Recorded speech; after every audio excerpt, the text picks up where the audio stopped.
All right, thank you so much. Welcome to another episode of the Love, Hope, Lyme podcast. My name is Fred Diamond. Of course, I'm the host of the Love, Hope, Lyme podcast, and also I'm the author of Love, Hope, Lyme, what family members, partners, and friends who love a chronic Lyme survivor need to know, and also the host of this podcast. You could find the podcast, of course, on Apple and wherever it is you get your podcast. If you are listening on Apple and you like the show, like many of you do, please go up and give us a 5-star review. We would greatly appreciate that. If you're watching this on YouTube, thank you very much for that as well. Give us a thumbs up. Feel free to post a comment. Dr. Mo and myself will review the comments. And Dr. Mo, I got a lot of comments on some of the shows. We've done some shows that have gotten as many as 30 comments, which basically shows you that people are struggling with this disease, as you know. I'm excited today. I got Dr. Mo Elamir, known as Dr. Mo. He's with the Aviv Clinics. And Dr. Mo, one of the things that comes up frequently with chronic Lyme survivors are neurological and cognitive issues. And we've done a couple of shows specifically on that. I did a show with an author up in Canada. Her name is Shelley Ball. We posted it in January of 2024, and we've gotten a couple thousand interactions and listens. And I got people who reach out to me all the time on Facebook. By the way, my book is available on Amazon. If you'd like a signed copy of the book, or I make the PDF of the book available for free. Dr. Mo, from day one, the PDF version of the book has been available to Lyme survivors for free. Just reach out to me on Facebook. I'm on LinkedIn a lot as well. So feel free to reach out to me on Facebook or LinkedIn, and I'll be happy to send you the PDF. And if you want to get some signed copies for family members, which a lot of people do, reach out to me either way as well. So Dr. Mo, back to the neurological and cognitive challenges and the brain.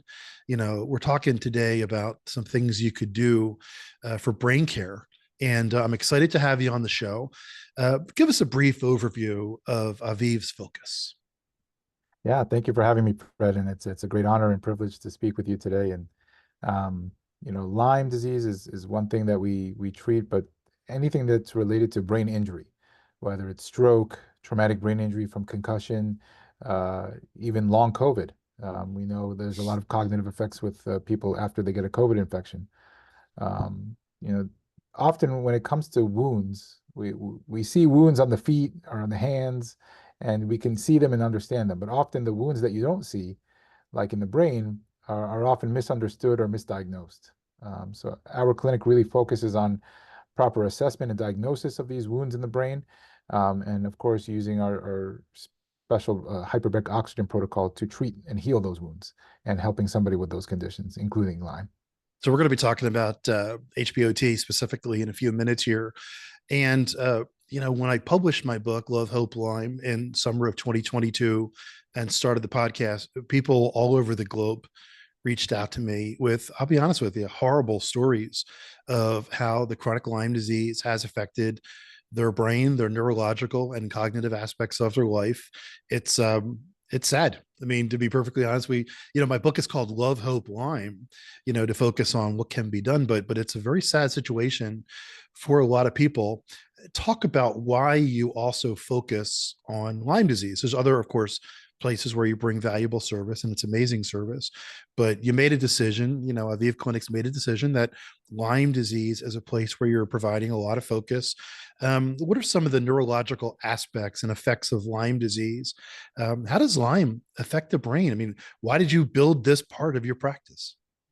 Yeah, it's a great point. And, originally I'm from New Jersey, where Lyme disease is very prevalent. The deers are out there, the ticks are out there.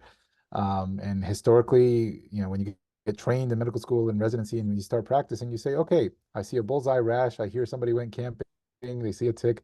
I treat with antibiotics. And once I treat it, that's it. It should be gone forever. And of course, so over practice and over the years, we've learned, no, that's not the case. It doesn't have to necessarily present exactly that way. There are a lot of symptoms that can happen shortly after the acute infection, but that can happen later on.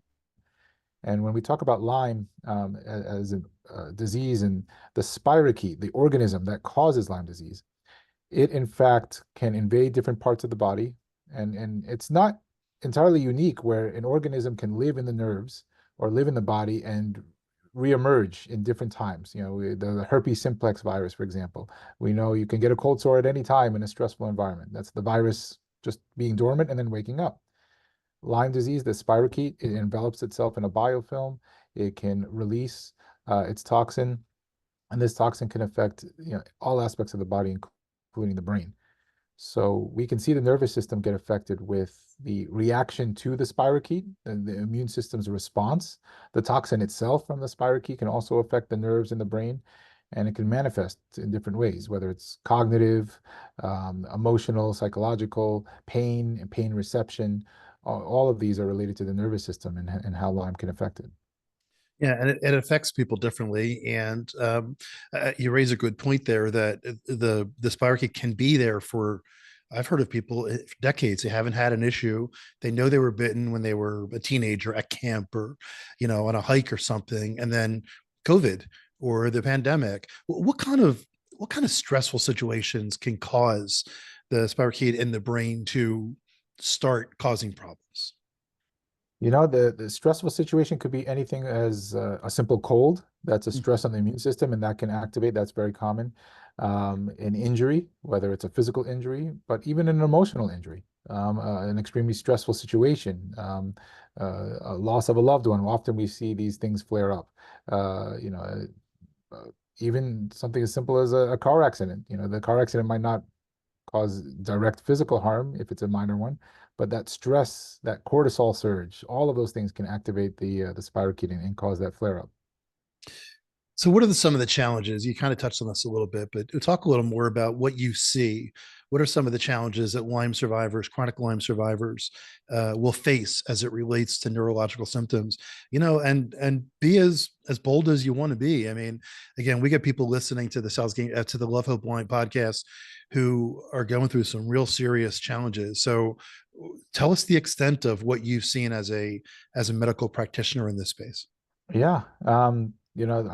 The clinical challenges that they will face range from brain fog, cognitive issues with memory processing. I have had many patients say that they can't continue to work because their cognition has declined that much. Um, I've had people say they can't be social because they have a fear of maybe I met somebody in the past and I'm going to forget their name, forget the conversation or the encounter. So they become more withdrawn. And of course, that leads to different psychological changes. People who never had anxiety all of a sudden have this crippling anxiety as a result of the disease.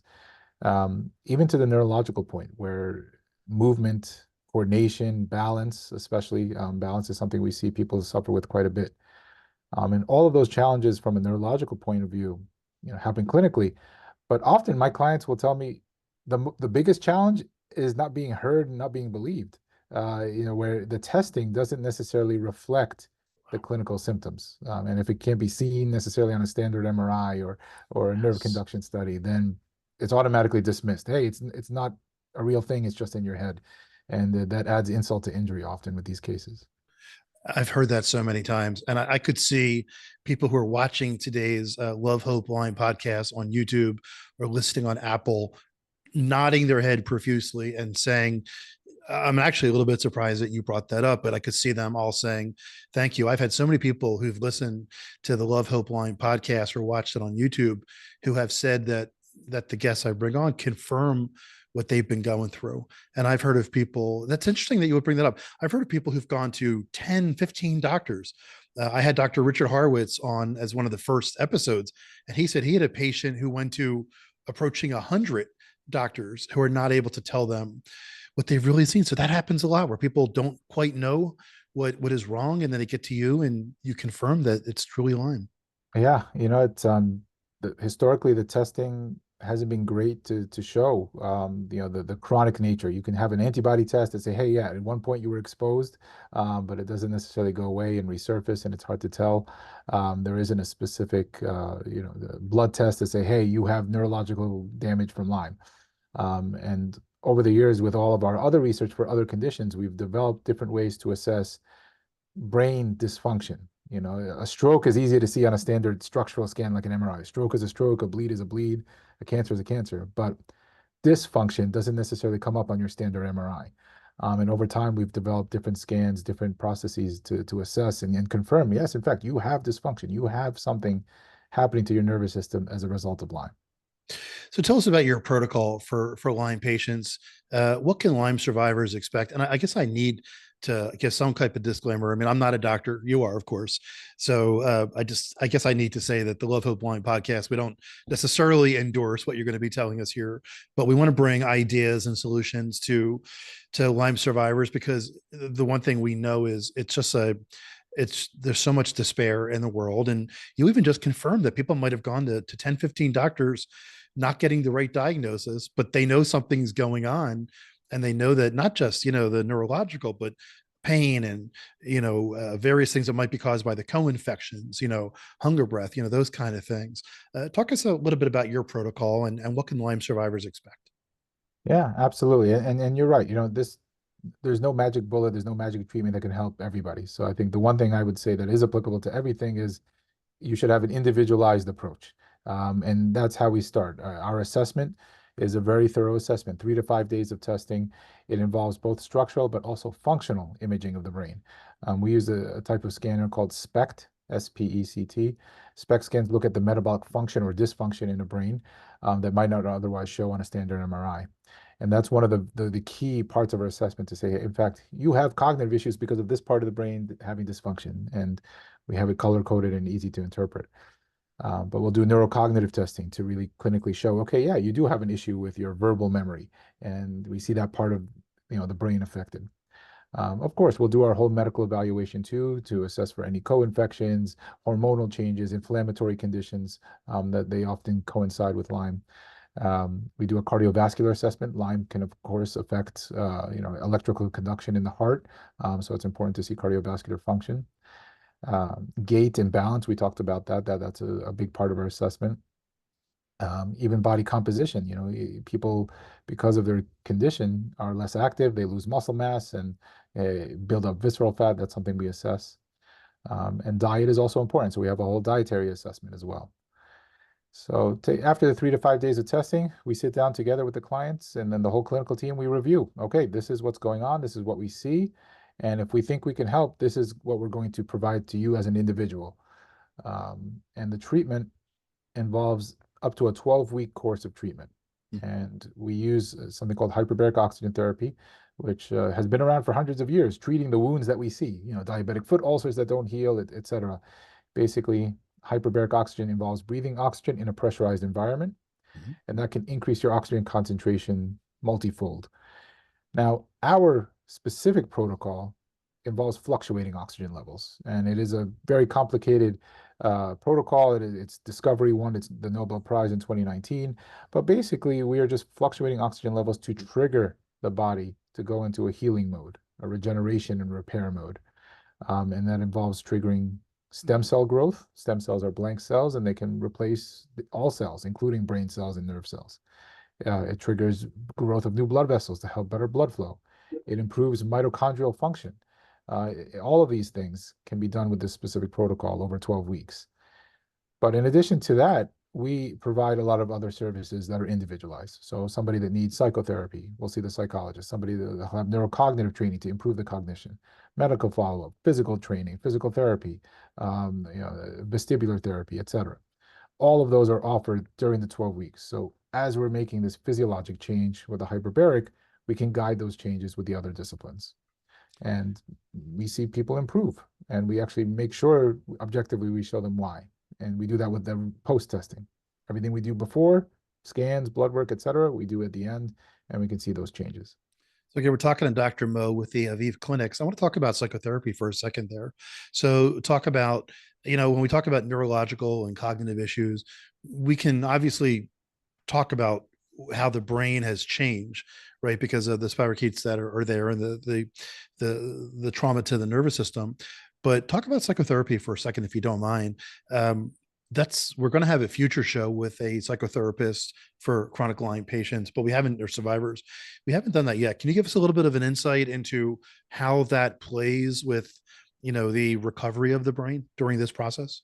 Yeah, absolutely. We know from our Lyme patients, but also our PTSD patients, as we are healing the brain, that can elicit better blood flow, better function of all parts of the brain, including the areas of the brain where we store traumatic events. And we see with our trauma patients a resurfacing of those memories, nightmares and things. And the psychotherapist is really there to help our clients work through those moments and giving them the tools to assess and then to kind of work through them.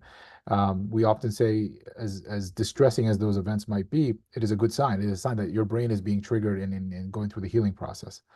But every psychotherapy session will be individualized. Some people, they'll have something called cognitive behavioral therapy, really working through the symptoms, understanding them, knowing how to process them correctly. There are different aspects of group therapy that we do. People that are in a shared cohort of condition, whether it's Lyme or long COVID, we help them together, say, okay, let's talk it through together. What have you noticed? What have you noticed? How do you interpret these changes and feelings? So we really have that support system, and then they can be seen, multiple times a week, every week while they're here. And we are really guiding the changes that happen physiologically. You're really rewiring the brain, and it takes the help of the whole team, including the therapist, to kind of make sense of it. You'd mentioned diet before. Can you give kind of a synopsis on what some of the dietary recommendations? Again, you mentioned each survivor gets a personalized attention of care, of course, but in general, what would be some of your recommendations for people listening if all they want to do is modify their diet? For sure. That's a great point. And when it comes to neurologic disease and neurologic impairment, there are some diets with great data behind them. Um, One is a ketogenic diet. Ketogenic diets have been studied. Now everybody hears about keto for weight loss and other health benefits, but the original ketogenic diet data comes from pediatric epilepsy studies. So kids that were having seizures and epilepsy put on medications. They've shown that being on a strict ketogenic diet can actually get these kids not just seizure free, but off their medications as well. And that's been applied to a lot of other neurological conditions.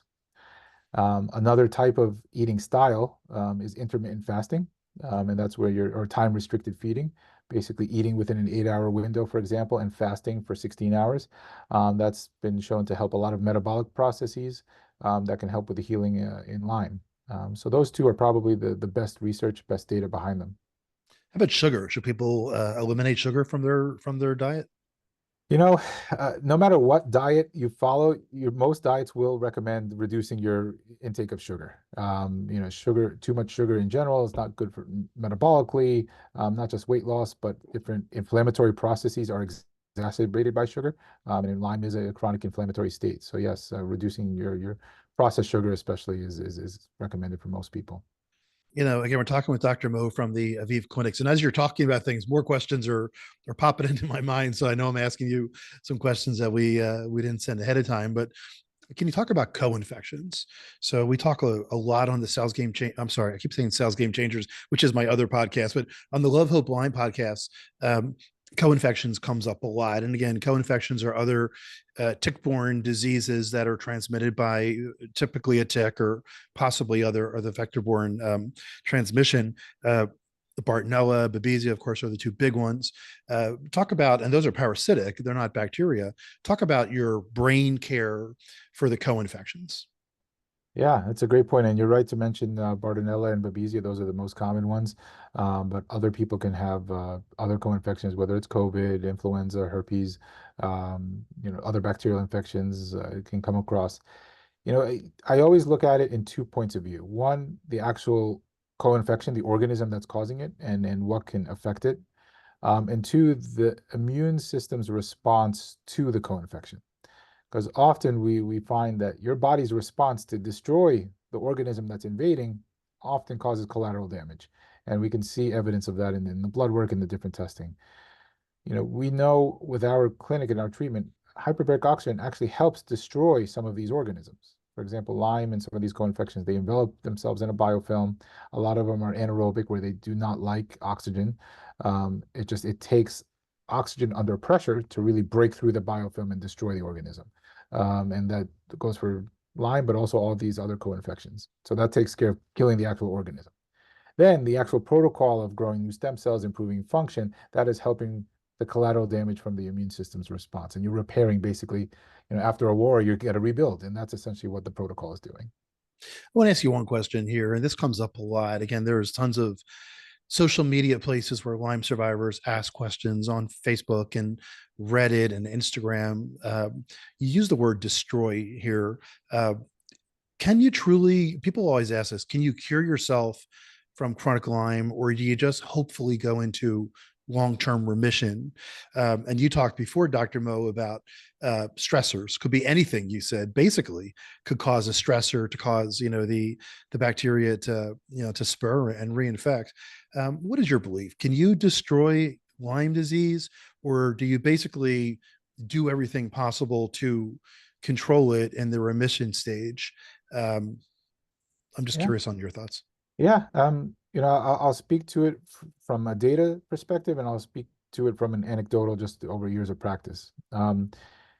Data-wise, there are great animal studies that show that if you treat Lyme with the standard of care, with the antibiotics and everything, you're assuming it's gone.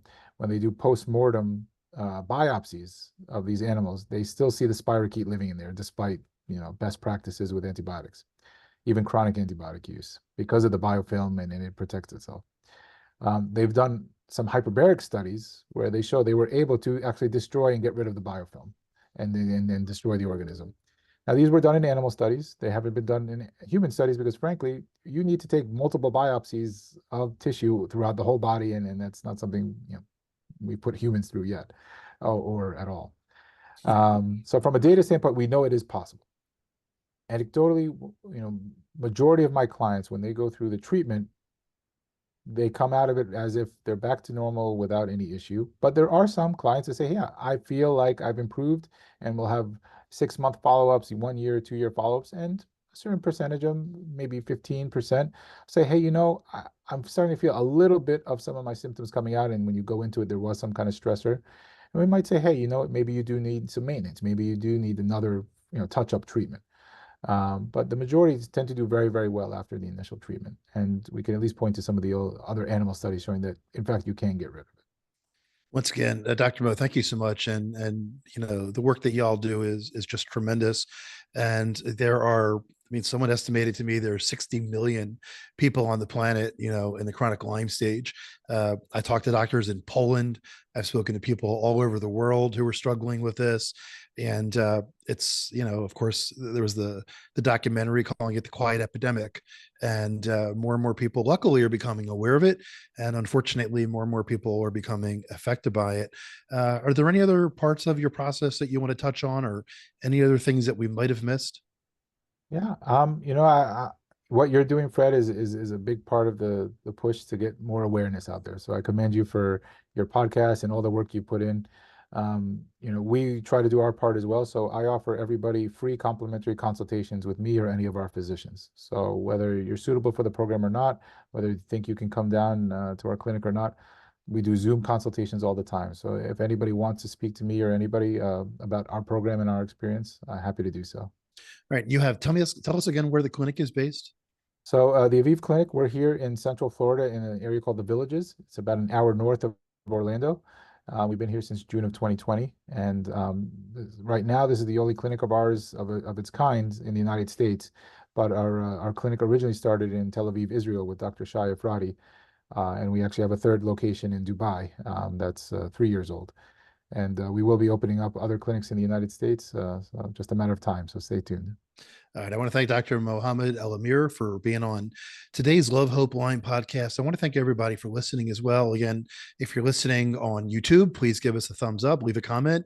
Dr. Mo and I will be reviewing those, and he'll give the real answers to your comments. So please feel free to leave a comment. And if you're listening to this on Apple Podcasts, thank you so much. Please feel free to give us a 5-star review.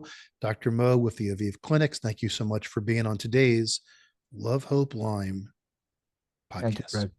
You're It was a welcome. pleasure.